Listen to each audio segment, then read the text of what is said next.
Florence Cathedral, still dominating the skyline of Florence, Italy. It's nearing 600 years old since it was completed, and it's a structure that continues to inspire awe from all who visit Florence. Yet it's interesting to note that this structure itself was an unreal advance in technology, requiring two separate architects, and a very revolutionary process to build this incredible dome, a process that was repeated on subsequent domes, even including the United States Capitol. But what's the analogy between this incredible cathedral in Florence and suppose our advances in aviation technology? Another unreal advance in our technological capability. It's really striking to think of how far and how fast we came with aviation technology. Recall that our very first endeavor into flight involved the Wright brothers in the early flight at Kitty Hawk at the start of the 20th century. A 12-second flight. And yet not 38 years later, we were already testing jet fighters in 1941. What's the real story behind these unreal advances in technology? Join me as we explore the true account in terms of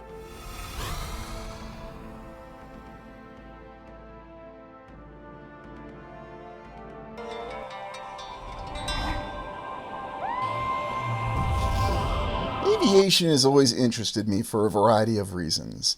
The thought of flying through the skies at unbelievable speeds. And yet I was surprised when I studied history to learn about the Heavy Press program from the United States Air Force. This was a program undertaken by the United States Air Force, or at least part of the United States Department of Defense, in the early 1950s. The intention behind this was to actually catch up with a technological gap that was well known during World War II, concerning the Heavy Press program. Now, what exactly is heavy press? A manufacturing process to form and shape various types of metals to enable manufacturing more advanced components for various platforms such as jet fighters. And we understand that during World War II, the United States initially faced a technological gap, especially in comparison with the Air Force of Germany. And that greatest understanding was achieved through Germany's development of the Messerschmitt Me-262 jet fighter. And so what was the real aim of this program?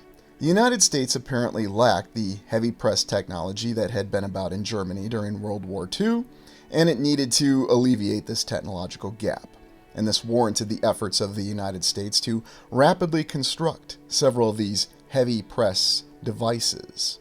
This incredible infrastructure and technology that was necessitated in order to develop these advances in aerodynamic technology. One thing I've always found intriguing, though, is the fact that the United States did not already possess these heavy presses. It's well known and accepted amongst the mainstream historical account that the United States was the best equipped military in World War II, especially in terms of the amount of materials that it produced. However, especially at the start of the war, there was a technological gap. But how exactly do we explain this technological gap, and what's the real origin behind it? Is there some sort of other explanation that we have behind the implementation of this heavy press equipment? And you can see that given its incredible colossal size, that it is something that definitely invokes our curiosity when we're trying to explain how it's possible that the United States didn't already possess these heavy press forges. And because of the technological gap, it was only after World War II. And in fact, not even after World War II, but well into the start of the period of history called the Cold War, or the undeclared conflict that would occur between the United States and the Soviet Union, representing the Western and Eastern powers appropriately. When you look at this impressive heavy machinery, though, and understand its role in forming various forms of material into pieces that could be assembled into advanced aviation platforms, and recall that in the 1960s, we could definitely make the argument that the United States had achieved its pinnacle in aviation technology, with construction of devices such as the SR-71 Blackbird and other examples. We look at the original examples, though, from Germany, which, according to the official history, were developed after World War I, as a result of the Treaty of Versailles, or Versailles if you're from Missouri, with the use of these heavy press forges. So why was it only in Germany and not in the United States that these heavy press forges were developed? why did the United States actually have to take technology from Germany to catch up? And of course, the Soviet Union also acquired this technology. In fact, there's accounts of heavy presses that were even taken from Germany and pressed, if you'll appreciate the pun, into service in the United States and the Soviet Union. How was it this technological gap existed at that time, though? What we understand is that with the Cold War, both the United States and the Soviet Union were trying to alleviate their technological gap. This was done by acquiring this equipment and also acquiring the experts or the technical specialists in what had been Nazi Germany and utilizing their knowledge to improve the military capabilities of both the United States and the Soviet Union.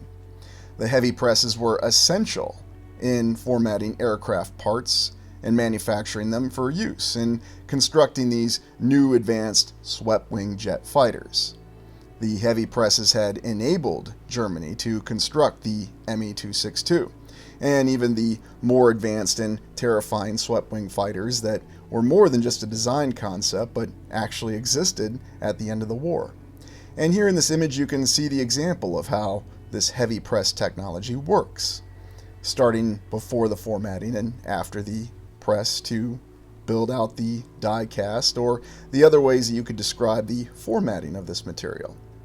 Now the real question I have is, does this only apply to metallurgy? Or could there be an application of this heavy press technology to other sorts of materials? One of the main questions that we encounter in our explorations is, what is the exact composition of the materials that were used in the construction of old world buildings? Officially, we're assured that places such as the Florence Cathedral were simply constructed out of brick and marble. And this perception endures to this day with even the more modern structures such as the Iowa State Capitol, where we're informed that it's simply built of a lot of bricks. Although if you go to the interior, you realize that's not the situation. When you look upon the impressive array and the vast gargantuan size, though, of these heavy metal forge presses, or the various other names and nomenclatures that we have for them, and believe me, there's no shortage of different names for these heavy presses, what exactly was their true purpose? And how was it the industrial leader in World War II, with the ability to construct an incredible fleet of ships, didn't have this ability? Why was it after World War II, and indeed at the start of the Korean War, that this suddenly became a program with priority? Well, again, the official explanation will be that the United States was caught completely by surprise with the Soviet Union fielding swept-wing aircraft, the MiG, which apparently the United States had forgotten that it had encountered the Me-262 during World War II. And that's what required the rapid implementation and development of these heavy press forges, so the United States could rapidly construct these advanced swept-wing jet fighter craft. Now, this is all the official historical account. But we have to ask these questions: is it possible that this is not a technology that was just simply developed out of necessity by both Germany after World War I and the United States after World War II? Is it possible that perhaps this was another technology that was salvaged from a previous civilization? Or, if not salvaged, at least found in various states of disrepair, and eventually repurposed and repaired, and then pressed back into service. Again, if you'll excuse the pun. But why is it that this didn't already exist? How exactly do we account for the rapid advances or the unreal advances in aviation technology? I always found it very shocking in my study of history how quickly aviation took off from just a glider that only flew for 12 seconds to jet fighters in under 40 years. And we even have plaques that commemorate the Wyman Gordon 50,000-ton forging press. This is probably one of the later historical plaques that you'll see dedicated to something that was built in the 1950s. And I find that very peculiar. Now, not to say that any time that we have a plaque that just automatically means that we have old world technology. The heavy presses were inspired by Germany. And this was not the government that ran Germany in World War II. This was the Weimar Republic that actually innovated and utilized the heavy presses. The treaty restrictions of Versailles had deprived Germany of its access to iron. Again, this is the official historical account. And so they needed to develop these heavy forging presses to format other metals, magnesium and aluminum. And this is the official explanation for how Germany, during the Weimar Republic period, between World War I and World War II, developed the heavy forging presses. Yet something else peculiar is that the official account states that during World War II, Germany was not able to match the industrial production output of the United States. It wasn't even able to come close. And it was also outproduced by the Soviet Union. Although the official account also informs us that the Soviet Union required a lot of support, especially logistically, from the United States in terms of providing logistics for its vast armored formations or tank formations. Another peculiar detail is the fact that the United States during World War II engaged in quite an exceptional shipbuilding program. We've talked about the construction of the 24 Essex-class fleet aircraft carriers. Quite an impressive achievement. And prior to World War II, the Royal Navy of the United Kingdom was recognized as the largest navy in being in the world. But after World War II, it's been the United States. And it was during World War II that the United States rapidly constructed these incredible capital ships. The expansion of the facilities that built these ships in these dockyards is a stunning achievement of the United States during World War II. Although it's also interesting to note that the United States had begun rearming before World War II, at least its entry into World War II. So what's the real explanation behind all this? Was the United States just able to rapidly expand its industrial capacity? There's also the rather curious awareness of Japanese military commander Yamato in the ability of the United States to rapidly expand its industrial capacity. And the explanation given for this is that, well, he simply served with the embassy of Japan in Washington, D.C. So I guess he toured all these dockyards, or he had seen reports that indicated that the United States would be able to vastly increase its industrial capacity. It's even more intriguing to note that the United States, since the end of World War II, has never indulged in any sort of effort to match this. There's never been an effort to rapidly produce this sort of fleet in a very short amount of time. The fast carrier task forces were something that were almost otherworldly, and they've never actually been matched in the sheer number of ships. Although it should be noted that the United States is the only nation that maintains its expeditionary military capacity with its carrier strike groups, as they call them now. They've had many different names over time. During World War II, though, the German army possessed quite the reputation for its armored forces, or its panzers, or tanks as they were called in the United States and the United Kingdom. The Panther, Panzer Mark V, considered the overall best tank of World War II, although to be fair, it was inspired by the Soviet T-34, with slanted armor and a larger gun. The interesting note, though, is that while Germany possessed a technological advantage, especially at the start of the war, as the conflict went on, these technological advantages were nullified, and even the great weapons that Germany apparently possessed were no match for the sheer quantity of weapons that the Allied nations, the United States, the Soviet Union, the United Kingdom, were able to field and put on the actual battlefield. It's also interesting to note how logistical limitations played quite a role in these conflicts and these major land battles. One would think that given the particular regime and what we understand about it that was in control of Germany during World War II, that the purpose of industrialization would have been one of its main goals. Yet when you actually study the conflict and you look at production outputs from Germany, they didn't actually reach their industrial output peak until 1944, when it appeared as though the outcome of the war was well decided. And yet the United States was already at its peak well before 1944 in terms of its industrial output, producing long-range bombers, tanks, and, of course, that incredible naval fleet that we've talked about on numerous occasions. Rapid expansion of industrial output. And like I said, despite the terrifying threat the United States faced, especially with a nuclear-armed Soviet Union, it never endeavored to match this industrial output at the end of World War II. There's also the peculiar detail with some of the colossal or gargantuan-sized weapons that Germany did actually develop and field during World War II, such as the Big Dora railway artillery gun, 800 millimeters. an incredible piece of equipment that was used during the siege of Sevastopol in the Crimea. The rounds being considered so large that it was very difficult to actually fire them. And yet this was a real piece of equipment that was used by Germany in World War II. Now the question that we always have is, why or how would any regime actually approve such a weapon if it was not going to be practical? The simple question would be, wouldn't it make a lot more sense, instead of building one very large gun, to just build 20 guns that had more of a decentralized capability, and therefore were also more survivable when you consider the efforts that the enemy would undergo to destroy them?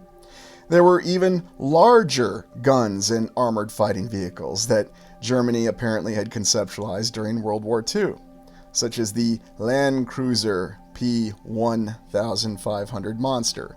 And yes, I'm pronouncing it very directly for a reason. Can you even imagine the practicality of such a piece of equipment? And what would be the real purpose behind it? Well, after the war, it was stated it was merely the product of a megalomaniacal regime that simply wanted to build terror weapons that would frighten everyone into capitulation. Although these terror weapons didn't prove to be very effective, and they weren't very practical. And certainly when you look at the well-documented historical sources, that's indeed what many of the subordinate military commanders tried to inform the ruling body in Germany during World War II, that these wouldn't have been practical weapons. Yet another little interesting detail is that the German company Krupp produces the largest excavator in the world, or at least one of the largest excavators, with the Bagger 288. Now just imagine, could it be possible that this incredible excavator is merely a, how shall we say, smaller scale version of what may have existed in the past? If you ever pay attention to the excavation patterns from this particular excavator, you might notice that there are some much larger patterns in certain places, like for example Utah, that just tend to match its excavation patterns. Very fortuitously, I'm sure. And of course we know that in Utah these are merely the products of natural forces such as erosion, aren't they always? But back to that original question, why did this concept, this initiative to try to build extremely large pieces of equipment that are totally impractical from our understanding, continue to persist in Germany? Even the Panzer Mark 8, or the Maus tank, which German Panzer leader Hans Guderian said was not practical because it didn't even mount a coaxial machine gun, or any machine gun, at least for counter-infantry in close combat, which was the entire purpose of tanks. Yes, they were survivable being armored fighting vehicles, but you needed to use them in a counter-infantry role as well, and to support infantry. Why would anyone go to this extent to try to develop weapons such as these? Certainly someone would say they were impractical, and again the explanation will simply be, well, the regime was crazy. In fact, invading the Soviet Union was a crazy initiative. It had been done in the past, and it was shown to be a terrible failure, such as Napoleon in Russia. And yet, for some inexplicable reason, this concept, this nation that did effectively industrialize its entire military, and did in fact have technological advantages at the start of the war, was suddenly put on this path of utter destruction. Although we could just simply account this being the failed decisions of a regime that was not stable to begin with. And perhaps we could accept that. It's always one of those great problems, though, with the development of these heavy forging presses, because it gives us the clue that perhaps there was a greater technological application available. Now, step back and imagine if these gargantuan, colossal weapons that were being imagined were a little bit more practical. It's also more than a coincidence, I think, that the current main battle tank of the United States military, the venerable M1, A1, A2, A3, and who knows how many other variants of the Abrams battle tank, was based on a design initiative in conjunction with what was West Germany at the time, the main battle tank 70 as it was called. And to this day, the Abrams mounts a German-designed 120mm smoothbore cannon. But if these incredibly colossal vehicles were actually a practical reality, if there was just simply some technological breakthrough that was lacking to get them to be a practical application, what if that was really what was going on? What if there was a time and a place where a vehicle such as this would be practical? Now we understand that our current understanding of the laws of physics indicate this would not be practical. It would simply sink into the ground. It wouldn't be possible to actually deploy an armored fighting vehicle such as this, and practical to support it. And imagine the logistical footprint just on a single one of these vehicles. So is this just merely the product of mad imagination of a regime that was bent on self-destruction, and yet they continued the pursuit of these initiatives? We understand that when we look at the very bizarre account of the technological advantages that the German military appeared to squander at the start of the war. Recall that the very first flight of the Messerschmitt Me-262 jet fighter occurred in 1941, and yet official historical sources indicate that Germany did not produce this fighter in any number until 1944, again at the time when the outcome of the war was well decided. Why would there have been such a focus, though, to produce these incredibly large armored fighting vehicles? What if there was a practical application? Some component of technology that we didn't understand and were missing?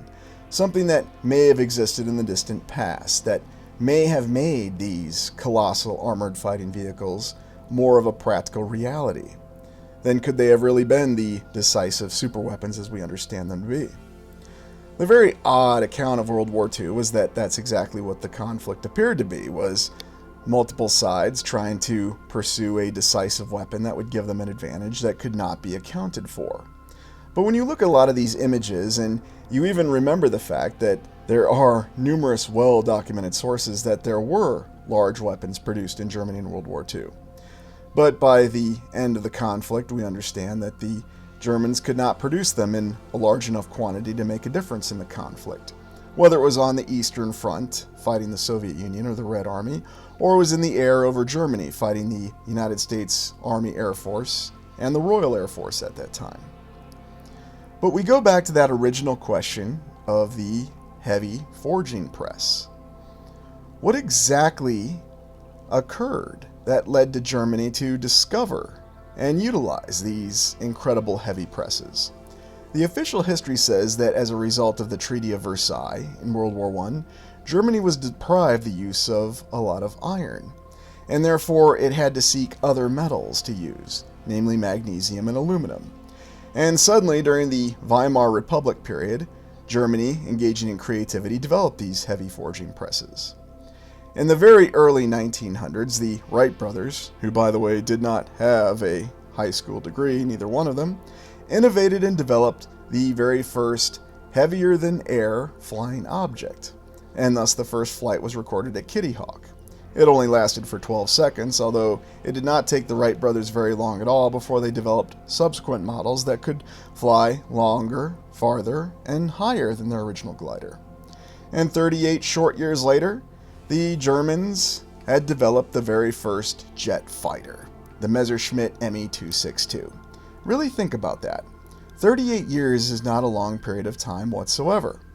And yet we have thousands of years of technological stagnancy that the human civilization had been embarked upon. And this includes all the different types of governments and societies that we've had, everything from dictatorships to absolute monarchies to feudalism, all of which had been unable to produce this incredible technology. The Roman Empire never had any industrial revolution. It never developed jet engines. And yet, in a very short amount of time, from 1900 to 1960, aviation technology went from its very incipience to, dare I say, one of the greatest advances, or one of the most unreal advances in human history. Now, is that simply because during this period of time we were more innovative and creative because of the nature of conflict? Or was there another explanation for it? Horton Ho 229, the flying wing design by Germany towards the end of World War II.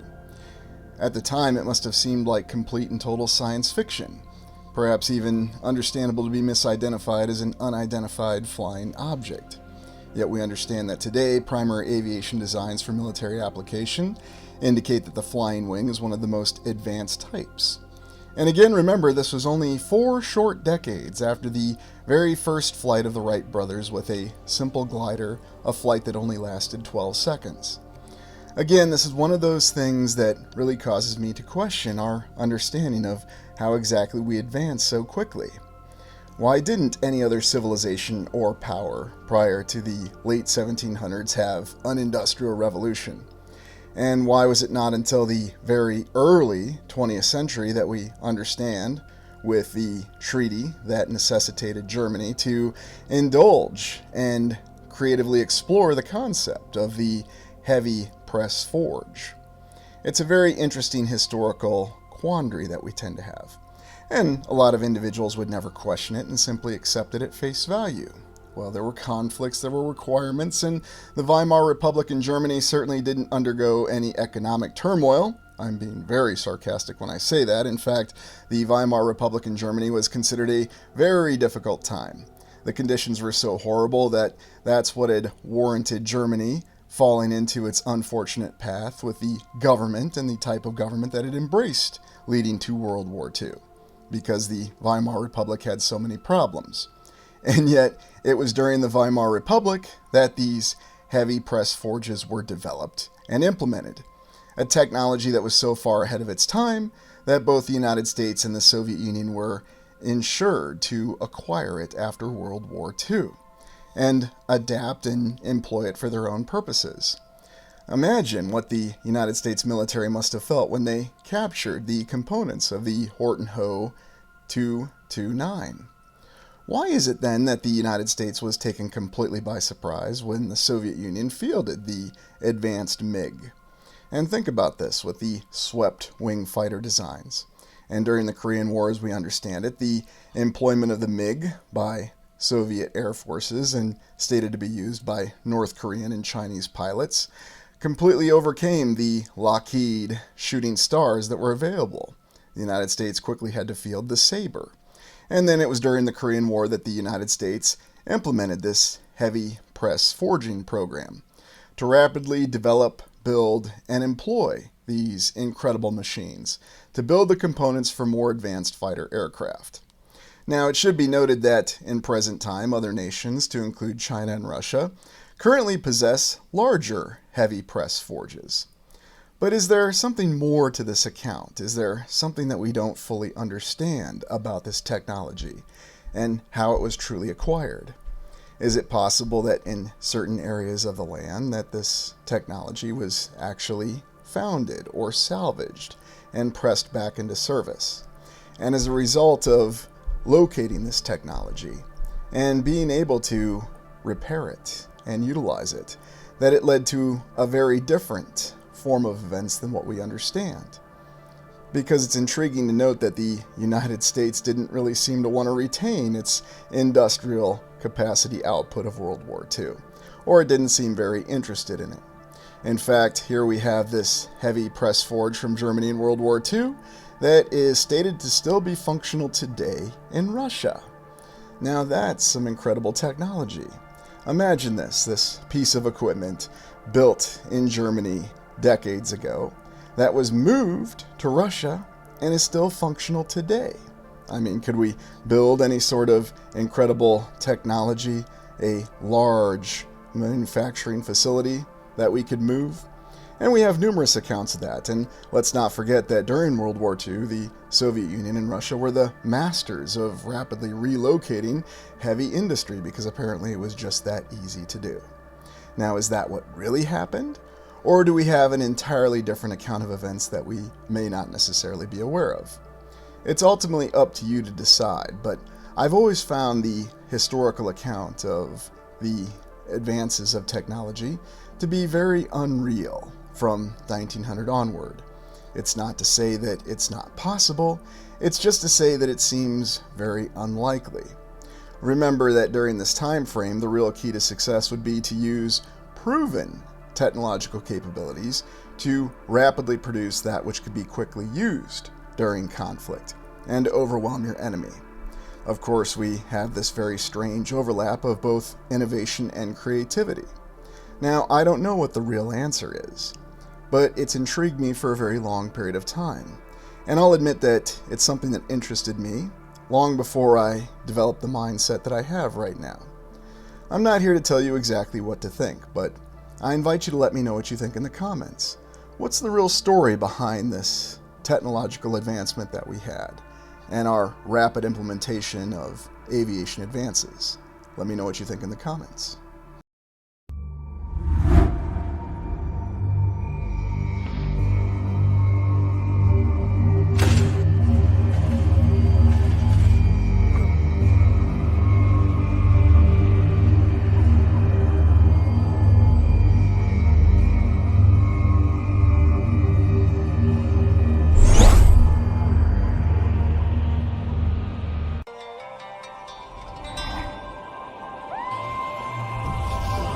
The intention behind this exploration is I'm following up on some of the early explorations that we did on the Industrial Revolution. Although we have multiple revolutions. We have the Industrial Revolution and we have the Technological Revolution. What's the difference? Well, when you go off of the quote-unquote historiosity or the history behind it, you'll find that the Industrial Revolution is the catch-all explanation of a time frame. Depending on what nation you're in, it varies. If you're in the United Kingdom, or what's today the United Kingdom, it started in the 1700s. If you're in the United States, it was primarily in the early 1800s, although that was the first Industrial Revolution, not to be confused with the second Industrial Revolution. That's also called the Technological Revolution. So you can see that we have many names behind many different things. And we start by considering the Industrial and the Technological Revolution because it is the official historical explanation for how our civilization went from a state of technological stagnancy, or being stuck, despite the fact that the Romans were able to do some really impressive things. And even before this Industrial Revolution, we know that many other places, such as Florence, Bologna, Italy, did some very impressive things. Again, according to the official historical account, we explain the fact that the rest of the world went through this incredible revolution, and that's why we have the wondrous, incredible modern world that we do today. And what we're looking at right here in this particular image is the Barrow Steel Works. And this was part of the Second Industrial Revolution, or the Technological Revolution. Yes, it makes history simple when you have multiple names for the same period or the same era. I always found that rather comical. But in any event, the Barrow Steel Works. So we're looking at something that was developed and built, and you can see what an epic complex it is. Multiple smokestacks, incredible old world structures, and even a nice little fancy tower and an administration building, just the kind of stuff that you need, and was very easy to build in the 1800s. Whatever the story behind it, the official account says that this was when they started to standardize the production of steel, something that was required for the construction of the great technological implements that began the 20th century or the 1900s, and were put to use during both Great World Wars and the many subsequent regional conflicts that followed throughout the 1900s. But the Barrow Steelwork, impressive facility. But going back to the original Industrial Revolution, how do we explain it? Well, you might recall that they had the development of the Agricultural Revolution. And of course, this started in Great Britain, United Kingdom as well. So interestingly enough, the origin of these revolutions is all in the United Kingdom. And yet apparently the other nations managed to acquire this technology or this insider information and take it further, such as the United States' rapid development of the railway. But what we have here is the screw-cutting lathe, one of the very first basic machine tools that was developed at the end of the 1700s in the United Kingdom. Look around you. Can you construct some kind of rudimentary lathe? If anybody knows what film that's from, I'm impressed. But this was the basic machine tool that started the other machine tools and enabled the eventual standardization of production. So that's what the official historical account says. Now, from that, we also have the rise of the vast textile mills. That was another implement of the Industrial Revolution. So you managed to develop agriculture, and that's how you sustain your population. You've got more people that are surviving to the age of 30. Again, according to the official historical account, they need clothes, so you need textiles. So you need the ability to mass produce things, and therefore you have your textiles. And finally, you also have the modern blast furnaces, or at least the ability to rapidly heat and, again, part of standardization, have the ability to rapidly produce iron. At least that's what we're informed. And these incredible blast furnaces were the way to do that. The hot blast process, as it was called. An essential feature in metallurgy, in which case you could suddenly manage to manufacture these advanced materials. At least, again, that's what we're told in the official historical account. Although this is well after all of these incredible stone and mason constructions that we've looked at when these processes were standardized. So is it all to be taken at face value, or is it something to be questioned? I thought it was important that we review this account. But what are your thoughts on the Industrial and Technological Revolution? Queen Peachy Keen, quite very impressive, exactly, as it's supposed to be. So, KC933, how'd they make glass and whatnot before this? Good question. And again, it's something that's a little bit of a hand wave explanation, because you're absolutely right. The Crystal Palace was made well before the technological revolution, when things were standardized. Now, granted, you could make the argument that things weren't, or you could make the argument that things were standardized a little bit more than we realized, but, you're really balancing a fine act there in terms of how to actually explain it. And so that's what really makes it quite intriguing, because what came first? You have the proverbial saying, the chicken or the egg. Well, what came first? Iron or steel? The accounts are that iron came first, and then they managed to refine the process and produce steel. But, yeah, Watchman says it best. Nothing new under the sun. Nothing new under the sun, because you're not necessarily inventing anything. You're salvaging things. And maybe that's how you explain this. Maybe that's how you explain how those upstart Americans got ahead of the British. Or maybe everybody was just all working under some sort of timeline. Who knows for sure? It's all speculation, because I did not personally witness it, just to be clear on that. But that's the difference, the Industrial and Technological Revolution. So now you know the official historical account, and know it was not a fun lesson to teach, but very imperative. Now, what you have here is the very first iron bridge, and I know British viewers go ahead and destroy me for this pronunciation, because I've always wrecked it. Shropshire, England, constructed in 1781. And this was the very first iron bridge. Remember, 1781, so early portion of the Industrial Revolution, not the technological revolution that came after the U.S. Civil War. And you may notice that, yes, there's iron in this, but what are the main supports of this bridge? It doesn't look like iron to me, does it? Yes, it's more of that masonry construction, yet if we look a little more closely, there seems to be a little bit more of an advanced component to it, doesn't it? Don't worry, we're going to be looking at an even older bridge than this that's actually in the United States, surprisingly enough. And this is a bridge that you can still drive across today in Pennsylvania on a highway. But this is considered the first iron bridge in England, constructed 1781. And so that's really the explanation that we have behind the Industrial and the Technological Revolution. Thoughts so far? Oh, that's a good one. Concrete evidence. Yeah, absolutely. Well, hello there. Hope everything's going well on the other side of the pond, and by all means, have fun with my pronunciations. I'm definitely not a Gordy. Let me assure you I'm not a Gordy, so. Hey, New West Reset, good to see you, if I didn't say hi already, so. Oh, that's a good one, Michael. The rooster came before the chicken and the egg. You know what? While I know you mean that in a facetious way, I think there's actually some elements of truth in that, so.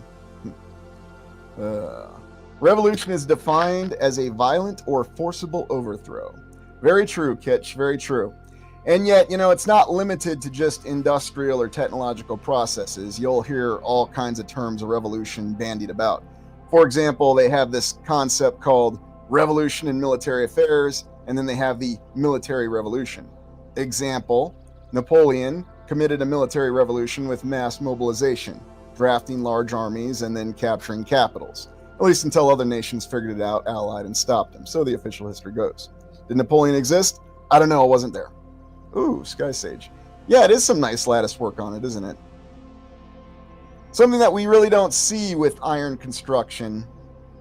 I mean, yes, we have iron and steel construction now, but we tend to make it very utilitarian, very blasé, and yet this has an artistic appeal to it.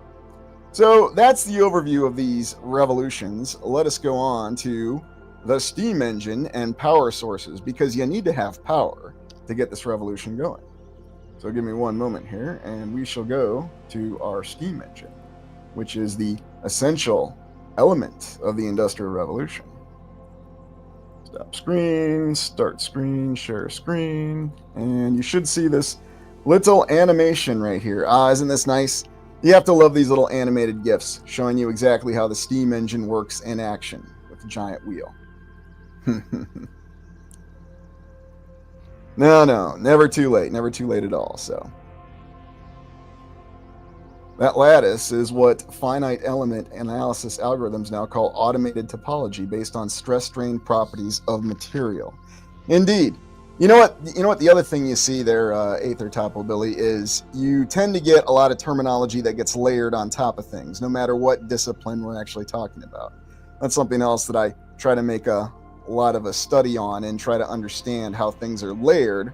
What's the origin of terms? Why do we pronounce things the way that we do? Because a lot of people are keen about pronunciations. Oh, RB, yes, Looney Tunes taught me about steam engines. You and me both. And yes, they had some great ways of showing it in cartoons. So, anyway. So the steam engine, how to develop the power source. Well, what's the actual history behind these very incredible steam engines? How exactly do they work? Why do they work? Does anybody know when the first steam engine was invented? At least the first thing that we consider the steam engine. And if you've watched some explorations before, you probably know the answer to this question. I'll give you a hint. It wasn't during the Industrial Revolution. Well, atom bomb. Linguistics is layered just like our infrastructure. Yes, and much like our historical accounts, our politics, our corporate methods of operation, everything is nice and layered, isn't it? It all makes perfect sense. Keep it simple. Our history academia shows us a forced takeover, says Kitsch. Absolutely right. So anyway, getting back to the original question, how exactly did this all start? You have the Alopile, back from, yes, you guessed it, that time before.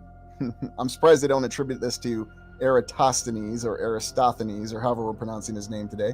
You know, the guy who figured out the circumference of the world back before the Library of Alexandria was burned. So again, this is attributed to those Hellenistic times, and the concept of the steam engine has been with us for 2,000 years, 1,900 years, depending what historical sources you look at. Now, yes, this is just a drawing, but apparently they had this design for a very long time. The very rudimentary steam engine. And not some guy in Galaxy Quest saying you need to build a rudimentary steam engine to get off the alien planet before the rock monster kills you. There, I gave you a hint to that quote from earlier. This is apparently a practical model of it. But I find it fascinating that the official historical account tells us that we had a rudimentary steam engine from the time of the library in Alexandria. Now, when exactly was this? Who knows? Yes, official historical accounts say 1 AD, 1 BC, whatever time frame you want to look at. I mean, the whole thing is circa anyway, so how they could possibly know this, especially after the Library of Alexandria was burned, which always leaves that question, how exactly did they find Eratosthenes' work? But never mind that. They said they did. Who are we to question it, right?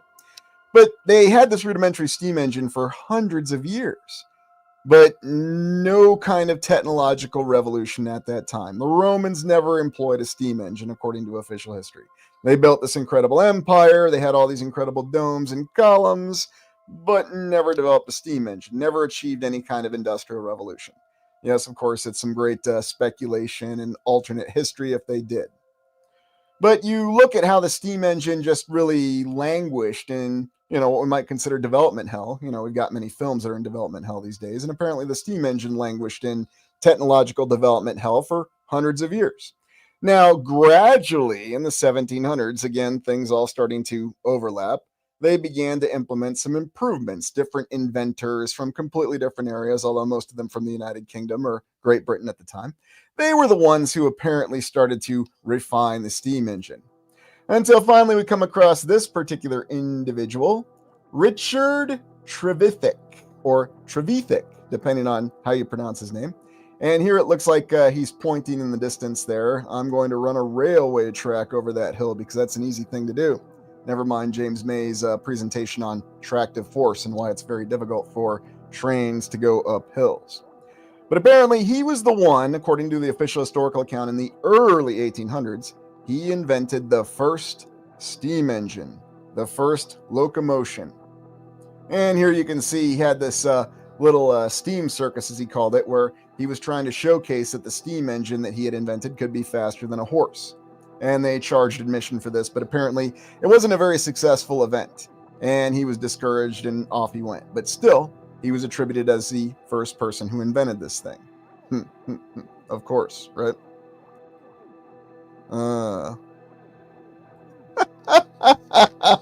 Okay, Chassis, that's got to be the comment of the night right there. Well, you always have these individuals, these incredible revolutionary thinkers who come out of the blue and they come up with all these new concepts for locomotion and other means of transportation. So, Mr. Wynn there, don't look successful. Yeah, precisely. There you go, Adam Bomb. Yeah, what's that over there? Just take a look. Anyways, so that's the official account behind it, and here you're looking at a drawing of the initial high-pressure steam engine that he invented, and this was from refining the earlier designs that had just been sitting around throughout hundreds of years and improving it.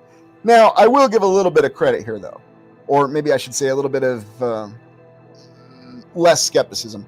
This almost seems like it's a more credible story, a more credible account that, yes, they slowly developed the steam engine over time.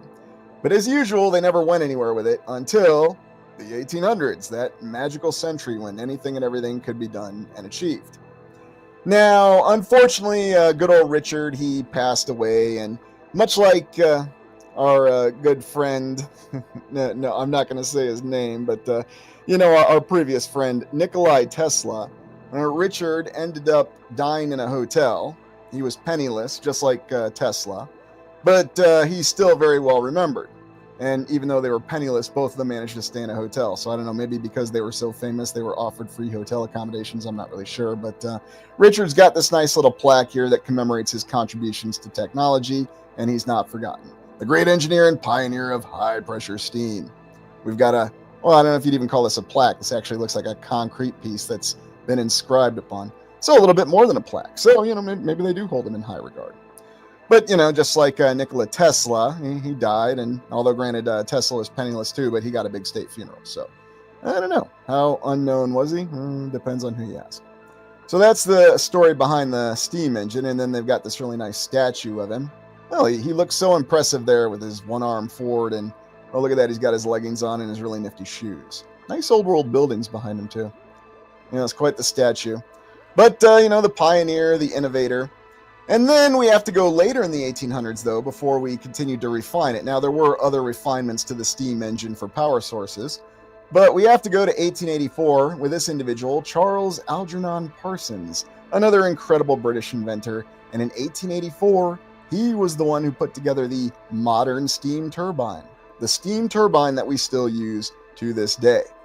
Now, this is an actual steam turbine that he constructed for the community of Elberfeld in Germany in 1900. Now, this is very peculiar if you step back and you look at what was historically going on at that time. In 1900, you had the German Empire and you had the British Empire, and they were in a state of competition. You had this little thing going on called colonization for competing for minimal resources in Africa, so the official account says. You had these nations in an arms race at that time, and then eventually World War I would break out. You had the Kaiser, and he was not too fond of the British monarchy, and so on and so forth. So there's conflicting accounts. There's accounts that said that they were in an arms race, but then they tried to make diplomatic processes. It doesn't make any sense, though, for Britain or the United Kingdom or the British Empire to actually provide somebody to build a 1 megawatt generator for a town in the German Empire in 1900. It really doesn't. It would sort of be like if the United States invented some new technological device and then said, yes, we're going to go build this in China or Russia or North Korea. That's an even better example. And we're just going to do it here and now. Of course, the United States would actually have to invent something that's revolutionary right now. And, we just aren't doing it right now. Well, maybe we'll get around to it. But anyways, back to the historical example. It doesn't really make a lot of sense if you step back and you put it in the so-called historical context. There you go, Sky Sage. Wow, exactly. Just out of nowhere. The steam turbine, refined from nothing. The sheer size of the iron castings from those times is quite disturbing. It's a good point there, Reno. And we'll take a look at some of the scale of this construction that they had as well. So, Sean, they conjured it from nowhere, but nothing before that for thousands of years. Exactly. It's a familiar theme. You can really just use that to describe the entire 1800s. conjured from nowhere, from nothing, for hundreds or thousands of years. That's the 1800s in a lot of ways. And so this is the same model of the turbine that is used to this day. This is a steam turbine at a nuclear plant. Now, whatever your thoughts on nuclear power, and you can certainly watch the miniseries Chernobyl and listen to Professor Legasov tell Boris exactly how a nuclear power plant works, but it all still revolves around steam turbines. The same steam turbines that came from good old Mr. Charles Parsons, not of Alan Parsons' project. But yeah, he's a very intelligent looking individual. I like the glasses too. And, not slamming about the massive amounts of facial hair like Americans did in the U.S. Civil War. But, he was a refined gentleman, I guess. Now, this also led to the revolution in shipbuilding. Now, you might recall that in the 1800s, and we'll look at shipbuilding a little bit more closely because that's the other thing that's interesting about this. This is Her Majesty's ship, the Dreadnought. Finished, constructed, and launched circa 1906. And I say circa because I don't know. That's what the official historical account says. But this is really the first modern warship. And in fact, modern warships to this day continue to follow this design. Now, granted, they say that the battleship is obsolete because of the aircraft carrier. But you think about what a revolution this really was. What a change in design this was from just a few years before this. They still had cannons. I mean, the Civil War was only 40 years before this when they were using ironclads and cannons. But because of these turbines that Parsons had designed, they were able to drive incredibly large ships like this at reasonable speeds. Now, yeah, you're talking low 20 knots, not very fast, but comparatively speaking, it was much faster than what had come before, all because of the steam turbine. And then there's other examples of it, such as this industrial boiler, the stationary steam engine, if you will. Something very peculiar looking about it, though, and if you walk around, you'll find that there's still examples of this older technology, still intact. I mean, imagine our modern technology. I mean, what would we make a steam engine or a turbine out of today if we built one? It's a compilation of plastic and some other form of very cheap material, because remember, we're very, very cheap. We're cost effective. We have regulations. We have environmental considerations. They didn't have that back then, so they had advantages. That's the official explanation that we get.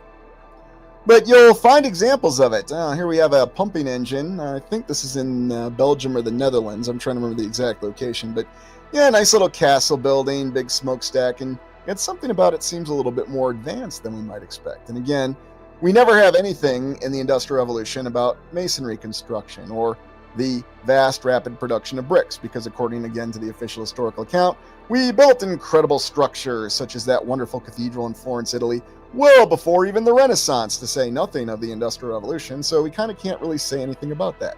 They could already do it, just assume they could. You didn't need trains to haul around the bricks, you just had horses, and that's all you needed, horses and carts. Now this gets even more interesting though.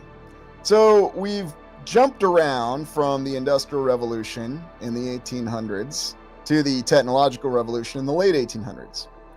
But one of the questions I got asked was, when was the first automobile invented?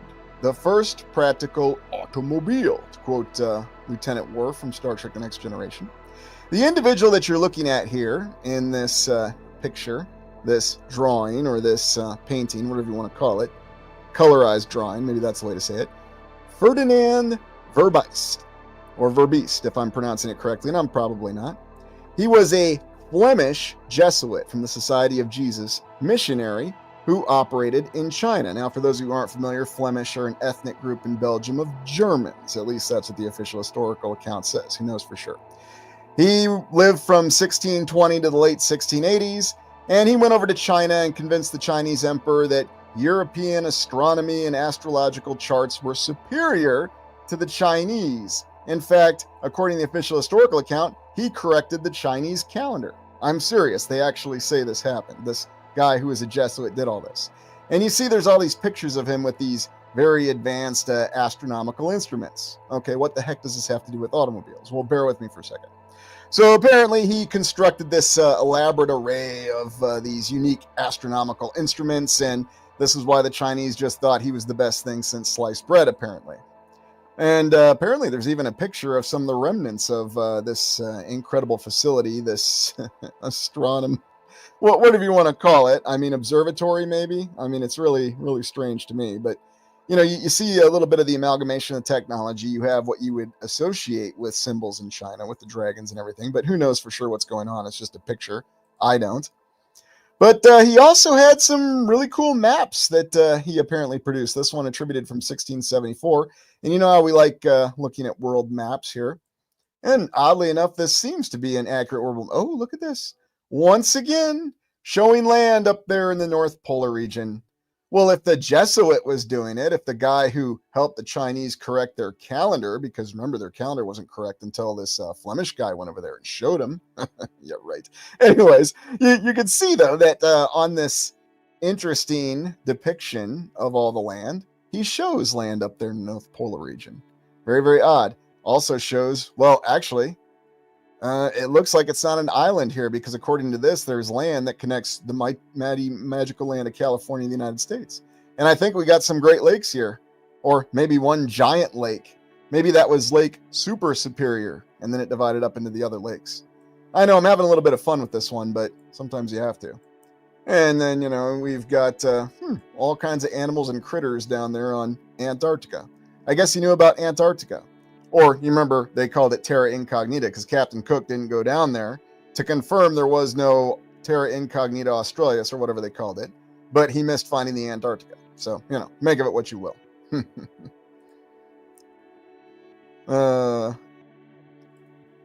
Oh, good. I'm glad you appreciated that one. Sometimes I can pull a good one from the top of my hat. So, oh, yeah. Yeah, Antarctic animals. I guess he didn't know about the polar bears or penguins. I don't think there's polar bears down there. No, I thought they were north, but it's okay. Maybe there are polar bears down there. It's all good. But yes, this was the map that this Flemish Jesuit missionary designed for the Chinese emperor in the 1600s. And then last but not least, in 1678, he's attributed to have invented this original steam machine. And it's considered the first automobile. Now, granted, it was just a model, but apparently this guy, who was a Flemish Jesuit missionary operating in China, he invented this thing. And this is the first automobile. So, if you're Worf, you can get in the holodeck and you can try jumping on this thing with your batleth and, fighting the holodeck monsters. But this is attributed to be the very first automobile. Now, let's think about this. We just reviewed the fact that we had most of the implementations of steam power and advancements conducted in the late 1700s, refined in the 1800s.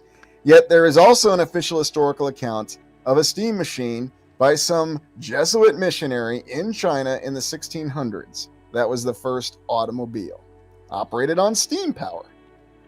The hell you say? Yeah, that's what the official historical account says. So what are your thoughts on that? RV. Wait, they were building whole star cities, but this was supposedly top tech? Well, absolutely. And I'm surprised he didn't take that over as well, maybe he was just a little short on it, so. Oh, there you go, Adam Bomb. Yeah, trying to put it in reverse. Yeah, I don't know how practical or effective it was, but there are historical accounts that said that he did this, that he pulled this off, so, as always. Yeah, there you go, KC933. Shenanigans. It is shenanigans, isn't it? Huh. But what to really make of it? Were they finding and repurposing technology in different locations? Was it a salvage? Yeah, not really sure. It seems to go in different directions at the same time. Yeah, chassis, and it depends. Some classes actually covered it, at least back when I was still teaching, because it was considered one of the big revolutionary things. What's the origin of the automobile?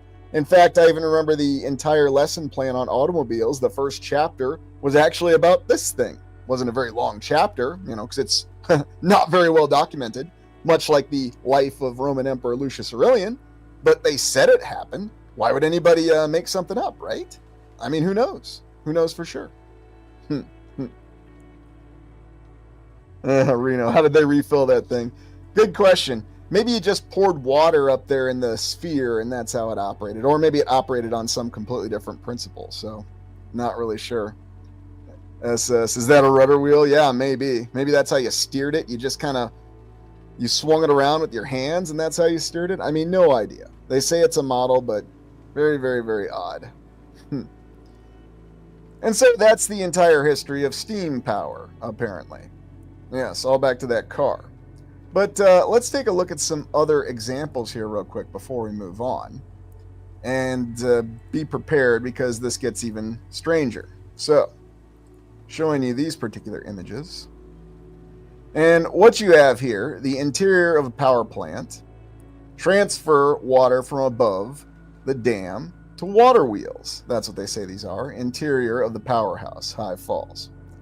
Now, this photo is attributed to the late 1800s when they had this kind of technology. And you see the steam generators, and you actually see the entire apparatus of machinery here. Now, where things get a little, how should we say, obfuscated or confused, was again, how exactly are you manufacturing all of this heavy equipment and moving it from place to place? And when did it start? Now, oddly enough, the timeline gets very, very compressed. It's a very short timeline from the implementation of this brand new technology to suddenly being able to rapidly employ it. And not just in a single nation, but in multiple nations at the same time, and pull off a very rapid standardization. Oh, by the way, they pulled off this rapid standardization when a computer was a human being. You know, typically a lady who was doing calculations, because you might remember we had the account of the lady who figured out the whole concept of different stars to figure out how far stars are from our current planet.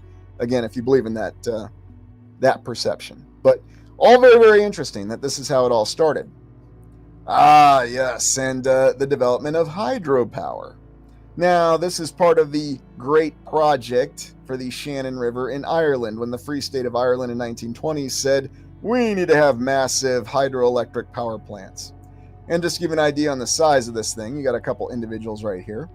Now, granted, this is 1920, but again, a very compressed timeline. You know, with the advent of railroads and being able to use rail technology, heavy equipment, heavy transportation. Also consider heavy machinery, because the timeline on heavy machinery is quite constrained. They say they developed the combine in 1890 and the first steam-powered excavation machines and heavy lift capability, that was early 1900s. Although there's conflicts to that. You also have excavators from the 1800s. We'll look at one of those. So what's really true? I don't know. I wasn't there. But it is rather odd how compressed it all is, how quickly it all is. I'm not saying it's impossible. I'm certainly not saying that. But I am saying that it seems very improbable. It seems very unlikely that somebody was able to rapidly develop and then rapidly employ all this technology in a very proficient manner in a very short amount of time. Just think on the time it would have taken to train different contractors or the people actually constructing these incredible machines, these amazing generators. And just get an idea for the scale of this. Imagine all the tech below our cities, cemeteries, and golf courses. Yeah, and there's probably a lot to be found there, Michael, no doubt about it. Ah, Chuck. Steam shovels were 1850s. Yes, that's exactly what they say. But what was really the capability behind these steam shovels? And yet, it's odd that we don't have accounts of steam shovels actually digging all those incredible trenches that they used in the United States Civil War. So it's really the mother of all conflicting accounts. They say they had them, they say they invented them, but how effective were they? So how could they actually apply them? Newers, did you see those Alice Chambers hydro turbines in that collection? I've actually got something for you. We're going to take a look at Keokuk and that nice dam there, because they've got some incredible hydroelectric generators there. Ah, Space Fraggle. Technology equals Prometheus fire. That's right. I could just hear you saying, give me Prometheus fire. I want it. Okay, sorry, not doing a very good Christopher Lloyd tonight. So, anyway. Hey, Wendy, well, good to see you here. Thanks for joining us. Auto hoax. The Iowa battleship's power plant is an incredible achievement. How fortuitous you're talking about battleships. We are going to get back to that, so. Anyways, so you have these. And then, of course, you also have the more advanced lathe, because we went from that very rudimentary lathe to the more advanced lathe. Now, having the lathe gives you the capability to form metal, to develop metal shapes. And that's one of the essential features to building the amazing battleships, to building the amazing hydroelectric plants. Again, all in a short amount of time. Now, when was the more advanced lathe developed? Not really sure. There's conflicting accounts on it. Now, you can certainly look it up and you can believe what they tell you and not ask any questions about it. And you know what? Maybe it's right. I can't say it's not because, like I said, I wasn't there. But there are a lot of questions that it raises that are quite intriguing. And then you can find these hydroelectric plants that just seem to come up all over the place. There were many, many of them all over the land constructed from 1900 to 1920. And in fact, many of these hydroelectric plants are still in operation today. In fact, many of these dams that were built well over 100 years ago are still in operation today. Aside from the one or two that tend to fail, like the one in Minnesota that did this last summer and caused a massive flood. That thing was well over 100 years old.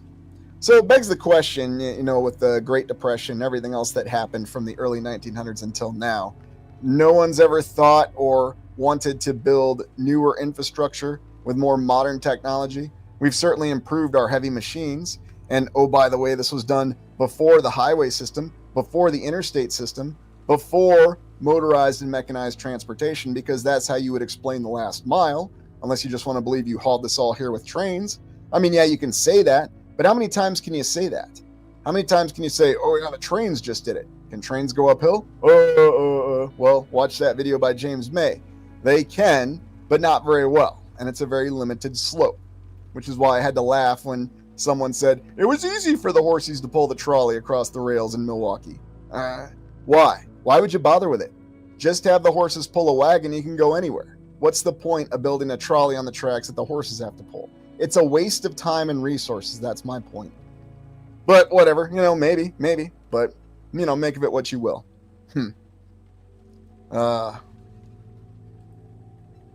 It's like thinking of a flying bike in your head when the most technologically advanced device your people have is throwing sharpened sticks. Well, and that's a great one there, Break Marble Batch. It's exactly what we're expected to believe happened. Oh, thank you so much for that New West reset. I appreciate the memberships and welcome to the new members. So, and good to see you again if I didn't already say that, which I'm sure I did, but, just be sure. And so that's what they tell us. Steam engine and power sources. That's how we powered this incredible machine. That's how we brought all this about. And how much of this was already there and we just don't know it? That's where things get conflicted, Anne. Maybe a lot of it was already there and we just don't know it. Maybe none of it was. It had to be rebuilt. It had to be reassembled, and they had the people that did that. So, hey, Space Fraggle, thank you very much for that. So, in Troy, yes, you are correct. You are correct. So, let's go from that to take a look at the great ships. Yes, this is quite an interesting account that we're going to look at now. Now, I've got a little bit of an interesting story to start this one off for you. Let me get this one up. Now, what you are looking at here is another one of those great innovations from Victorian times. And why are we starting with this? Because this is quite a clue. This is what is called a convict hulk or a prison hulk. You might have heard of accounts in certain films or books about how prisoners during the Victorian era were held on old sailing ships whose hulls had been converted to prisons. And in fact, there's even accounts of prisoners of war from the Revolutionary War being held on prison hulks. Andrew Jackson, for example, was stated to have been held prisoner on a prison hulk. That's why he despised the British so much, apparently. And was also one of the very few American commanders in the War of 1812 who could actually win battles. That was a very rare quality at that time. But, the right ones could win the right battles and get that stalemate. But enough of that. Anyways, there was this account that they used these old hulks of all these ships that the British Navy had, or the British Merchant Marine, or whatever you want to call it at that time, the Royal Navy, and they repurposed them to hold prisoners or convicts or people for other reasons. Ah, yes, another one of those wonderful gifts from those strange Victorian times, because as if that's not dystopian enough, well, here's another example for you. And just imagine these kind of conditions. Now you're thinking, wait a minute, these are all just drawn pictures. I mean, these all just seem like stories. Did this really happen? Here's something I want you to think about. Let's think about the fact that if this account is true, could this be pointing to something else that happened? You have all these hulls of ships without the masts that are stuck in harbors. Could it possibly represent something else happening? What are your thoughts on that? Refurbished. PJCC West, never enough carpenters and especially boat rights. Yeah, exactly. But there always seemed to be plenty of everything back in that time frame, wasn't there? Prisoners, pirate planet, prison planet? Yeah, that might be one way to look at it. Or could it have been survivors, possibly? Survivors returning to a land like we saw in there you go, New West Reset. Yeah, Great Flood. Much like that, I won't say anything bad about it, but it was shown in that 2012 film, the same concept. You know, that movie 2012 that came out in 2009. I think it was 2009. Yeah, another one of those Roland Emmerich specials. Yes. But just think about that. Did that actually happen with these hulks? Yeah. Atom Bomb says it. Could it have been something from the mud flood, a water flood, or some other event where everybody went out to sea to survive? Is that a possibility? Chassis, this looks like something someone who didn't know what they were doing made. Yeah, that comes up a lot, doesn't it? Brian, how much power do you think you could pull from the ether with that 200-foot antenna? Probably a lot more than that 1 megawatt generator could, but that's just my guess. So, anyways. Yeah, or a series of modern arcs, or at least from the last reset. Maybe that's what this represents. Hey, Christine, think of the acres of hemp you'd have to grow to outfit a ship. Well, it's a good point. That's a very good point. So, hey, World Underworld, thanks. I appreciate that. I hope you're doing well. But anyway, this is this account from the Victorian times, and there's lots of drawn pictures of it. And they even have cross sections that show how they repurpose the ship into these convict ships. Now, this is where the story takes a little bit of a darker turn, because what was really going on here? We have prisoners, people held against their will on these prison hulks. Now, were they prisoners of war? Were they convicts? Were they all these unfortunate refugees from society, or these people who were miscreants who just simply couldn't fit in? Or were these survivors? Were these people who'd been picked up from someplace? Or again, were they tricked into going out there being told you were going to survive, and how long were they out at the ocean for? I mean, that's really where the thought gets disturbing. Imagine having to be out at the ocean with limited provisions or virtually none, and everyone's starving for months or years. I mean, that's the disturbing part of the story, because you look at these hulks and you get this impression that this might have been going on for a lot longer. And yes, there are actual photographs that show that this really did happen. Now, again, photograph is not final definitive proof, but it's a clue that yes, there were these prison hulks, or these convict hulks, or whatever you want to call these, that really did exist. A very disturbing and unsettling possibility. Gilligan and Skipper too. Yeah, maybe that's where that came from. So, oh, there you go. Granola grin. Still looks better than a Carnival cruise ship. Yeah, we won't talk about events 4 years ago, but yeah, that kind of crossed my mind when you said that, I will admit. So, Jody, the mysterious sea people. Maybe that's where that reference comes from. Maybe again, it's on a much more compressed timeline than we realized. That all these events happened a lot closer together than we think. So, anyway. Sean P. There were ships with cathedrals on them too. Oh yeah. And it gets stranger the more you look into it with what their capabilities actually were. So, and well, that's a question for another time, but it is a good question. So, ask me again at some point. So, yeah, the Love Boat. Maybe that's where that concept came from. So, But anyway, when I see things like this, and someone mentioned the London Fire. I'm not highlighting it, but that's okay.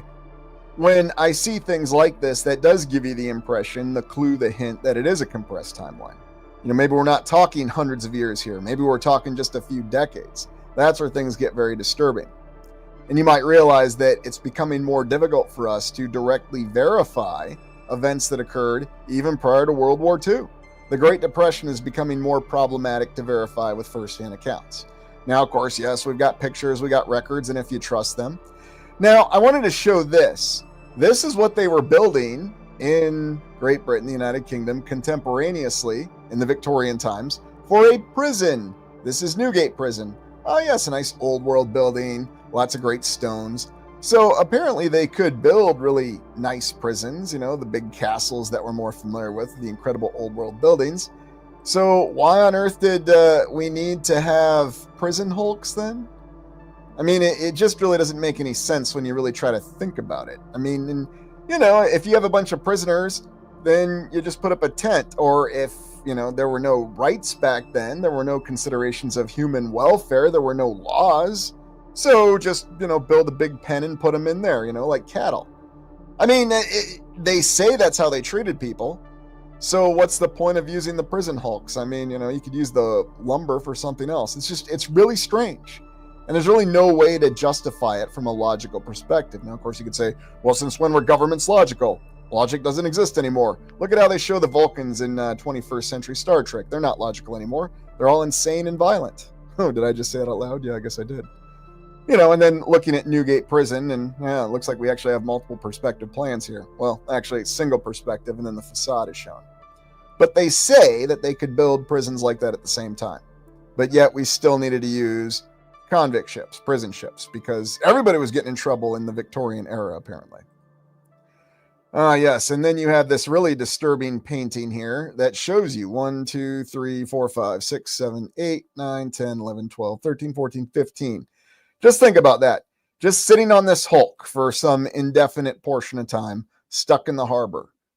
I mean, you really would rather be in a dungeon. And they talk about how horrifying the conditions were during this time.